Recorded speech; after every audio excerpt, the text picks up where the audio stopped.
Hello everyone, welcome back to our channel. ಎಲ್ಲರಿಗೂ ನಾಗರ ಪಂಚಮಿ ಹಬ್ಬದ ಶುಭಾಶಯಗಳು. ಇವತ್ತು ನಾಗರ ಪಂಚಮಿ, ಹಾಗಾಗಿ ಬೆಳಗ್ಗೆನೆ ಬೇಗ ಎದ್ದು ನೀಟಾಗಿ ಸ್ನಾನ ಮಾಡಿಕೊಂಡು ರೆಡಿ ಆಗ್ತಾ ಇದ್ದೀವಿ. ಇವತ್ತು ಟೆಂಪಲ್ಗೆ ಹೋಗಿ ಅಲ್ಲಿ ಪೂಜೆ ಎಲ್ಲ ಮಾಡಿಕೊಂಡು ಬರೋಣ ಅಂತ ನಾನು ಫಸ್ಟ್ ಎದ್ದು ಎಲ್ಲ ರೆಡಿ ಆಗ್ತಾ ಇದ್ದೀನಿ.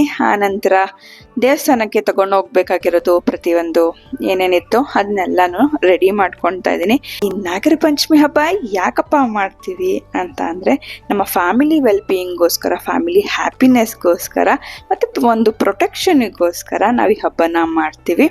ಹಾಗೆ ನಮ್ಮ ಸುತ್ತಮುತ್ತಲಿರುವಂಥ ಪರಿಸರ ಮತ್ತು ವಾಟರ್ ರಿಸೋರ್ಸಸ್ ಎಲ್ಲ ಪ್ರೊಟೆಕ್ಷನ್ ಮಾಡೋ ಅಂಥ ಜೀವಿಗಳಿಗೆ ಒಂದು ಕೃತಜ್ಞತೆಗೋಸ್ಕರ ಈ ಹಬ್ಬನ ಮಾಡ್ತೀವಿ. ಹಾಗೆ ಇದು ಅಕ್ಕ ತಂಗಿ ಅಣ್ಣ ತಮ್ಮ ಯಾರೇ ಇರಲಿ ಅವ್ರಿಗೆ ಬೆಣ್ಣೆ ತೊಳೆಯೋ ಹಬ್ಬ ಅಂತಲೂ ಆಚರಣೆ ಮಾಡ್ತೀವಿ. ಇದು ನಮ್ಮ ಮನೇಲಿದೆ. ಅವರು ತಣ್ಣಗಿರಲಿ ಅಂತ ಅವ್ರ ಹೊಕ್ಕಳಿಗೆ ಮತ್ತು ಬೆನ್ನಿಗೆ ಹಾಲು ಎರೆಯುವಂಥ ಹಬ್ಬ ಕೂಡ ಹೌದು. ಅವರು ತುಂಬ ಚೆನ್ನಾಗಿರಲಿ, ಆಯುರಾರೋಗ್ಯ ಕೊಡಲಿ ಅಂತ ಹರಿಸೋ ಹಬ್ಬನೂ ಹೌದು.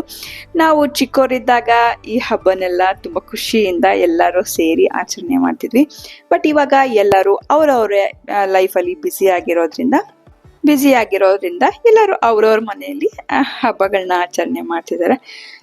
ಇವಾಗ ನಾನು ದೇವಸ್ಥಾನಕ್ಕೆಲ್ಲ ನಾನು ರೆಡಿ ಮಾಡಿಕೊಂಡು ಇವಾಗ ದೇವರಿಗೆ ಪೂಜೆ ಮಾಡಿ ಆರತಿ ಮಾಡೋಣ ಅಂತ ನಾನು ಧೃತಿ ಇಬ್ಬರು ಸೇರಿ ಇವಾಗ ಆರತಿನ ಮಾಡ್ತಾ ಇದ್ದೀವಿ.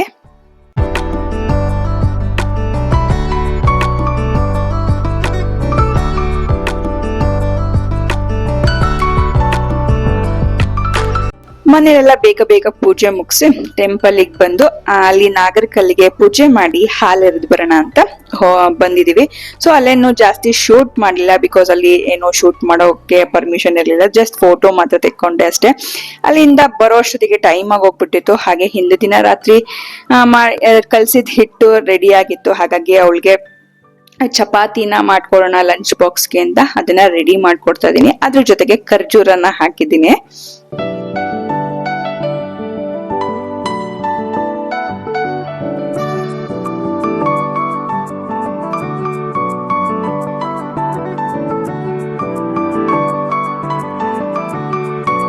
ದೇವಸ್ಥಾನಕ್ಕೆ ಹೋಗಿ ಬಂದ್ವಿ.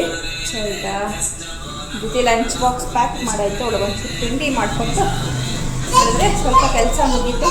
ಸ್ವಲ್ಪ ರಿಲ್ಯಾಕ್ಸ್ ಮಾಡೋಣ ಅಂತ ಬೆಳಗ್ಗೆ ಏನೂ ಕುಡ್ದಿರಲಿಲ್ಲ. ಟೀ ಮಾಡ್ಕೊಂಡಿದ್ದೀವಿ. ಆರಾಮಾಗಿ ಟೀ ಕುಡಿದ್ಬಿಟ್ಟು ಆಮೇಲೆ ಅವಳಿಗೆ ಬ್ರೇಕ್ಫಾಸ್ಟ್ ಮಾಡಿಕೊಡ್ತೀನಿ. ಬಾಕಿ ಕೆಲಸ ಎಲ್ಲ ಸ್ವಲ್ಪ ನಿಧಾನವಾಗಿ ಸ್ವಲ್ಪ ರೆಸ್ಟ್ ತಗೊಂಡು ಮಾಡುವಂಥದ್ದು. ಬನ್ನಿ ಫಸ್ಟ್ ಇವಾಗ ಟೀ ಕುಡಿಯೋಣ.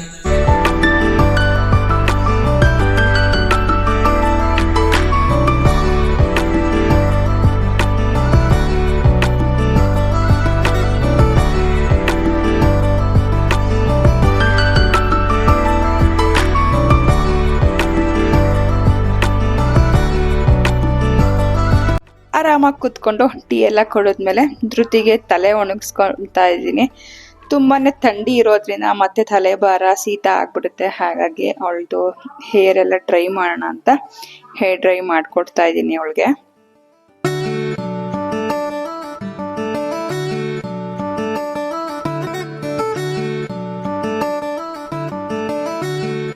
ಧೃತಿ ಸ್ಕೂಲಿಗೆ ಹೋದ್ಲು. ಅದಾದ್ಮೇಲೆ ನಂಗೆ ಸ್ವಲ್ಪ ಹೊಟ್ಟೆ ಹಸಿವಾಗ್ತಾ ಇತ್ತು. ಹಾಗಾಗಿ ಊರಿಂದ ತಂದಿಂತ ಎಳ್ನೀರು ಕೂಡ ಇತ್ತಲ್ವ, ಖಾಲಿ ಮಾಡೋಣ ಅಂತ ನನಗೆ ಬರೋದಕ್ಕೆ ಇಬ್ರಿಗೂ ಆಗತ್ತೆ ಅಂತ ಕುಕ್ಕಿ, ಅದು ಎಳ್ನೀರು ಕುಕ್ಕಿ ಅಂತ ಅಂದೆ. ಹಾಗಾಗಿ ಅವರು ಅದನ್ನ ನನಗೆ ಕುಕ್ಕಿ ರೆಡಿ ಮಾಡ್ಕೊಡ್ತಿದ್ದಾರೆ. ಆಲ್ಮೋಸ್ಟ್ ಅದು ಒಂದು ಲೋಡದಷ್ಟು ಬಂತು ಅಷ್ಟೇ. ಅದನ್ನ ಆರಾಮಾಗಿ ಕೂತ್ಕೊಂಡು ಕುಡಿದು ಇವಾಗ ಬೆಡ್ಶೀಟ್ಸ್ ಎಲ್ಲ ಚೇಂಜ್ ಮಾಡೋಣ ಅಂತ ಚೇಂಜ್ ಮಾಡ್ಕೊತಾ ಇದ್ದೀನಿ. ಈ ರೀತಿ ವಾರಕ್ಕೆ ಒಂದಿನ ನಾನು ಪ್ರತಿ ವಾರ ಈ ಥರ ಚೇಂಜ್ ಮಾಡ್ತೀನಿ. ಹೋದ್ವಾರ ಮಾಡೋಕ್ಕಾಗಿರ್ಲಿಲ್ಲ, ಊರಿಗೆ ಹೋಗಿದ್ವಿ ಅಲ್ವಾ, ಹಾಗಾಗಿ ಮಾಡೋಕ್ಕಾಗಿರ್ಲಿಲ್ಲ. ಹಾಗಾಗಿ ಇವಾಗ ಚೇಂಜ್ ಮಾಡ್ಕೊಳ್ಳೋಣ ಅಂತ ಚೇಂಜ್ ಮಾಡ್ಕೊತಿದ್ದೀನಿ.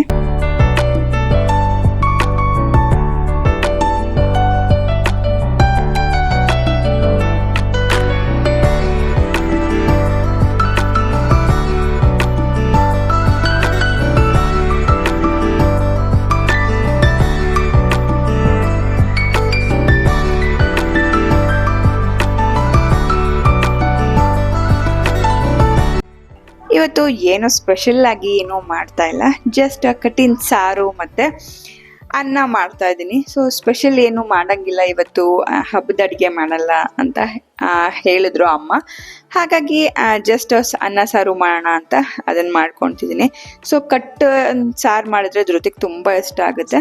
ಹಾಗಾಗಿ ಅದನ್ನು ಅವಳಿಗೆ ಇಷ್ಟ ಆಗಿರೋದನ್ನ ನಾನು ಆದಷ್ಟು ಮಾಡೋಕ್ಕೆ ಟ್ರೈ ಮಾಡ್ತೀನಿ. ಇಲ್ಲ ಅಂತಂದರೆ ಊಟನೇ ಮಾಡಲ್ಲ, ಅದು ಬೇಕು ಇದು ಬೇಕು ಅಂತ ಹಠ ಮಾಡ್ತಾರೆ. ಈಗಿನ ಮಕ್ಕಳಂತೂ ಕೇಳೋಕ್ಕೆ ಹೋಗಬೇಡಿ.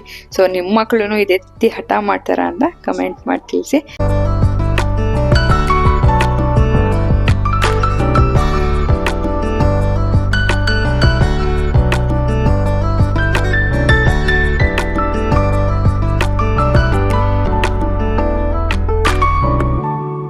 ಅಡುಗೆಗೆಲ್ಲ ಇಟ್ಟು ಇವಾಗ ಬೆಡ್ಶೀಟ್ ಚೇಂಜ್ ಮಾಡಿದ್ದಿತ್ತಲ್ಲ, ಸೊ ಅದು ವಾಶಕ್ಕೆ ಹಾಕೋಣ ಅಂತ ಬಂದಿದ್ದೀನಿ. ಸೊ ನಾನು ಎಲ್ಲದನ್ನು ಸಪ್ರೇಟಾಗಿ ವಾಶ್ ಮಾಡ್ತೀನಿ. ಬೆಡ್ಶೀಟ್ ಆಗಿರ್ಬೋದು, ಮ್ಯಾಟ್ಸ್ ಆಗಿರ್ಬೋದು, ಮತ್ತು ನಮ್ಗಳ ಬಟ್ಟೆ ಆದರೆ ಧೃತಿದೂ ನನ್ನ ಜೊತೆನೇ ವಾಶ್ ಮಾಡ್ತೀನಿ. ಆ ಥರ ಸಪ್ರೇಟಾಗಿ ಏನು ವಾಶ್ ಮಾಡಲ್ಲ. ಸೊ ಇದು ಯಾವುದೋ ಒಂದು ಚೆನ್ನಾಗಿದೆ ಅಂತ ಅನಿಸ್ತು. ಸೊ ಆಫರಲ್ಲಿತ್ತು, ಮೋರ್ ಲೈಟ್ ಅಂತ, ಮತ್ತು ಇದು ಫ್ರೇಗ್ರೆನ್ಸ್ ಮಾತ್ರ ತುಂಬಾ ಚೆನ್ನಾಗಿದೆ. ಸೊ ಇದು ಎಕ್ಸ್ಟ್ರಾ ಕಂಫರ್ಟ್ ಎಲ್ಲ ಹಾಕೋ ಅವಶ್ಯಕತೆ ಇಲ್ಲ. ಸೊ ಹಾಗಾಗಿ ರೇಷನ್ ತರಕ್ಕೆ ಹೋಗಿದ್ವಲ್ಲ, ಸೊ ಅವಾಗ ತಗೊಂಡು ಬಂದೆ.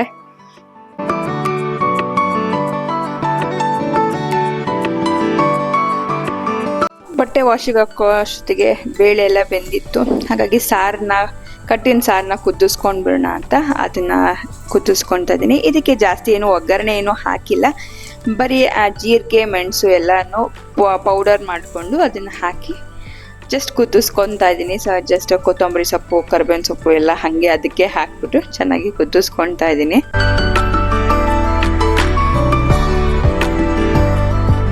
ಅಡುಗೆ ಕೆಲಸ ಎಲ್ಲ ಮುಗಿಸೋ ಅಷ್ಟೊತ್ತಿಗೆ ಮ್ಯಾಟ್ ಕೂಡ ವಾಶ್ ಆಗಿತ್ತು. ಸೊ ಅದನ್ನು ಸಪ್ರೇಟಾಗಿ ವಾಶಿಗೆ ಹಾಕಿದ್ದೆ. ಬೆಡ್ಶೀಟ್ ವಾಶ್ ಆದಮೇಲೆ ಅದನ್ನು ವಾಶಿಗೆ ಹಾಕಿದ್ದೆ. ಸೊ ಆ ಕೆಲಸನೂ ಮುಗೀತಿದೆ.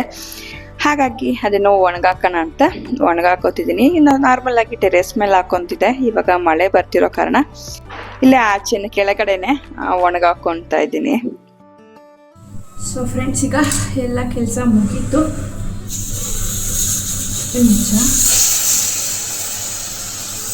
ಕುಕ್ಕರ್ ಇಟ್ಟಿದ್ದೀನಿ ಅನ್ನಕ್ಕೆ, ಅದೊಂದಾದರೆ ಅಡುಗೆ ಕೆಲಸನೂ ಮುಗೀತು. ಸೊ ಇವತ್ತಿನ ದಿನ ಏನು ಹಬ್ಬದ ಅಡುಗೆ ಮಾಡಲ್ಲ ಅಂತ ಅಂತಾರೆ. ಸೊ ಹಾಗಾಗಿ ಏನೂ ಮಾಡಿಲ್ಲ, ಸಿಂಪಲ್ಲಾಗಿ ಕಟ್ಟಿನ ಸಾರು ಮತ್ತು ಅನ್ನ ಮಾಡಿದ್ದೀನಿ. ಸೊ ಬಾಕಿದೇನೂ ಮಾಡಿಲ್ಲ, ಒಗ್ಗರಣೆ ಹಾಕೋದು ಮತ್ತು ಅವೆಲ್ಲ ಮಾಡಲ್ಲ ಅಂತ ಹೇಳ್ತಾರೆ. ಸೊ ಹಾಗಾಗಿ ಆ್ಯಕ್ಚುಲಿ ಇವತ್ತು ಧೃತಿ ಪುಳಿಯೋಗರೆ ಮಾಡಿಕೊಡಿ ಅಂತ ಹೇಳಿದ್ರು, ಬಟ್ ನಾವೆಲ್ಲ ಮಾಡೋಂಗಿಲ್ಲಂತೆ. ಸೊ ನಮ್ಮ ಅತ್ತೆಗೆ ಮತ್ತು ನಮ್ಮ ಅಮ್ಮಂಗೆ ಫೋನ್ ಮಾಡಿದಾಗ ಮಾಡೋಂಗಿಲ್ಲ ಅಂದರು. ಹಾಗಾಗಿ ಸಿಂಪಲಾಗಿ ಅನ್ನ ಮತ್ತು ಕಟ್ಟಿನ ಸಾರು ಮಾಡಿದ್ವಿ. ಸೊ ಹೀಗಿತ್ತು ನಮ್ಮ ಮನೇಲಿ ನಾಗರ ಪಂಚಮಿ ಹಬ್ಬ. ಸೊ ನಿಮ್ಮ ಮನೇಲೆಲ್ಲ ಯಾವ ರೀತಿ ಮಾಡ್ತೀರಾ ಅಂತ ಕಮೆಂಟ್ ಮಾಡಿ ತಿಳಿಸಿ. ಸೊ ನಮ್ಮ ಚಾನಲ್ ಇನ್ನೂ ಸಬ್ಸ್ಕ್ರೈಬ್ ಮಾಡ್ಕೊಳ್ದಲ್ಲೇ ನೋಡ್ತಿದ್ದೀರಾ ಅಂದರೆ ದಯವಿಟ್ಟು ಸಬ್ಸ್ಕ್ರೈಬ್ ಮಾಡ್ಕೊಳ್ಳಿ. ಕೆಳಗೆ ಕಾಣುವ ಬೆಲ್ ಐಕಾನ್ನ ಕ್ಲಿಕ್ ಮಾಡಿದ್ರೆ ಸೊ ನಿಮ್ಮ ನೆಕ್ಸ್ಟ್ ಬರುವಂಥ ವೀಡಿಯೋಸ್ ಎಲ್ಲ ನೋಟಿಫಿಕೇಷನ್ ನಿಮಗೆ ಸಿಗ್ತಾ ಹೋಗುತ್ತೆ. ಸೊ ಈ ಬ್ಲಾಗ್ ನಿಮಗೆ ಇಷ್ಟ ಆಗಿದೆ, ಪ್ಲೀಸ್ ಲೈಕ್ ಮಾಡಿ. ಸೊ ಲೈಕ್ ಮಾಡೋದ್ರಿಂದ ನನಗೆ ಒಂದು ಮೋಟಿವೇಶನ್ ಅಂತ ಅನಿಸುತ್ತೆ, ನೆಕ್ಸ್ಟ್ ಒಳ್ಳೊಳ್ಳೆ ಕಂಟೆಂಟ್ ಮಾಡೋದಕ್ಕೆ ಹೆಲ್ಪ್ ಆಗುತ್ತೆ. ಸೊ ಹಾಗಾಗಿ ದಯವಿಟ್ಟು ಲೈಕ್ ಮಾಡಿ. ಸೊ ಸಿಗೋಣ ಮತ್ತೆ ಮುಂದಿನ ಬ್ಲಾಗಲ್ಲಿ. ಅಲ್ಲಿವರೆಗೂ ಟೇಕ್ ಕೇರ್, ಬಾಯ್.